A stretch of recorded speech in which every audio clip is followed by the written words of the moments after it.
ओम शांति। आज है 18 जुलाई 2022 की साकार मुरली। सुनते हैं आज की मुरली से मनन चिंतन। पहला प्रश्न है, नजर से निहाल होना, इसका सत्य अर्थ क्या है?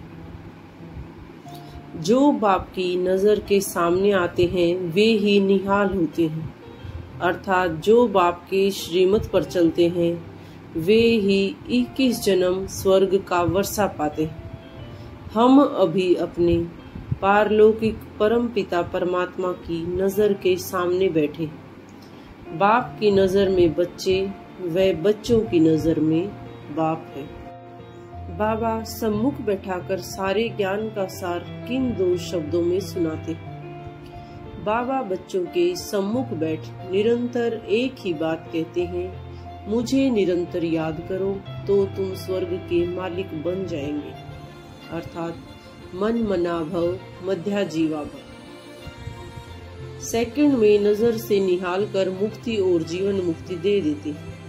जिनको यह पक्का 100% निश्चय है कि हम परम पिता परमात्मा की संतान हैं, वह जरूर स्वर्ग के मालिक हमको बनाएंगे।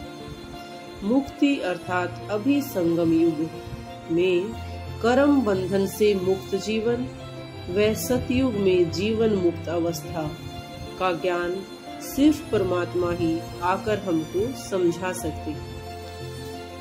बाबा हमें साइलेंस की शक्ति या वाणी से परे जाने का अभ्यास करने को क्यों कहते?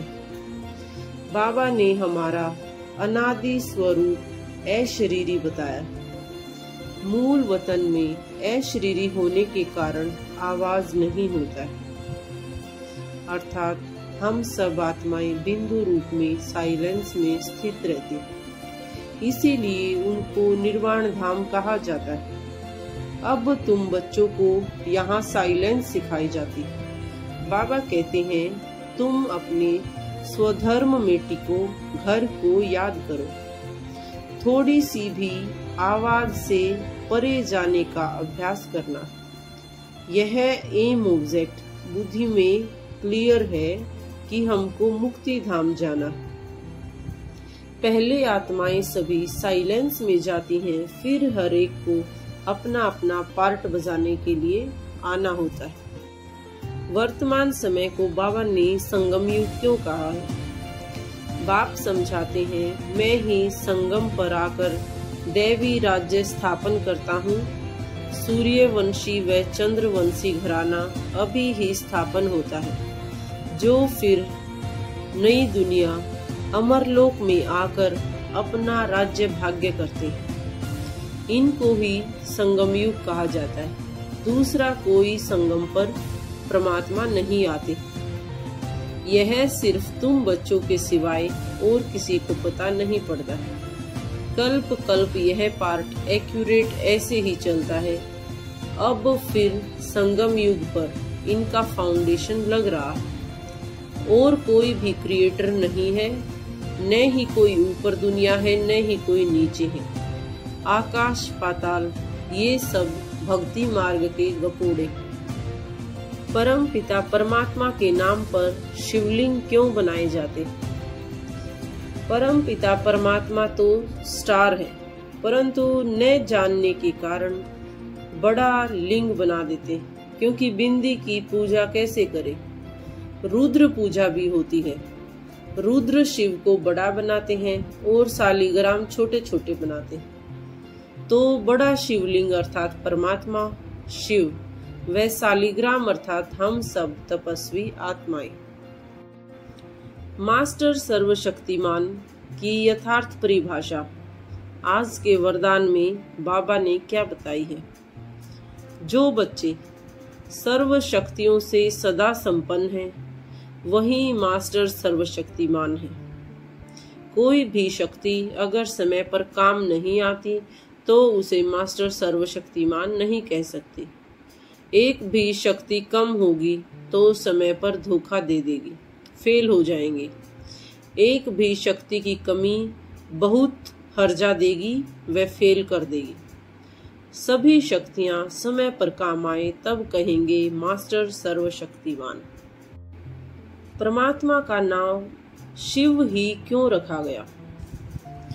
आज की मुरली में मातेश्वरी जगदम्बा के महावाक्यों के अनुसार दुनिया में अनेक धर्म हैं।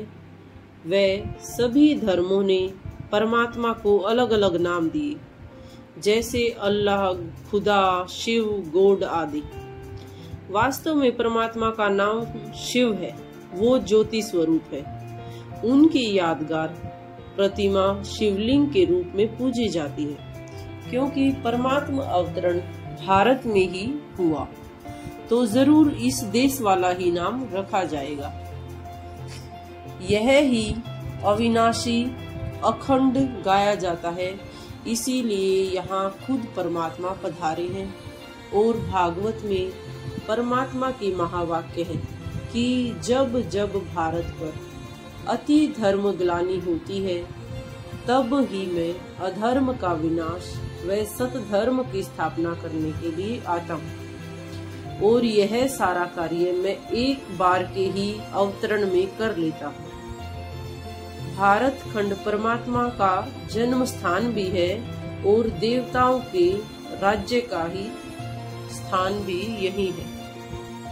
आज का स्लोगन है, प्राप्तियों को भूलना ही थकना है, इसलिए प्राप्तियों को सदा सामने रखो। आज की मुरली से स्वमान रहेगा, मैं शांत स्वरूप आत्मा हूँ, मैं मास्टर सर्वशक्तिवान आत्मा।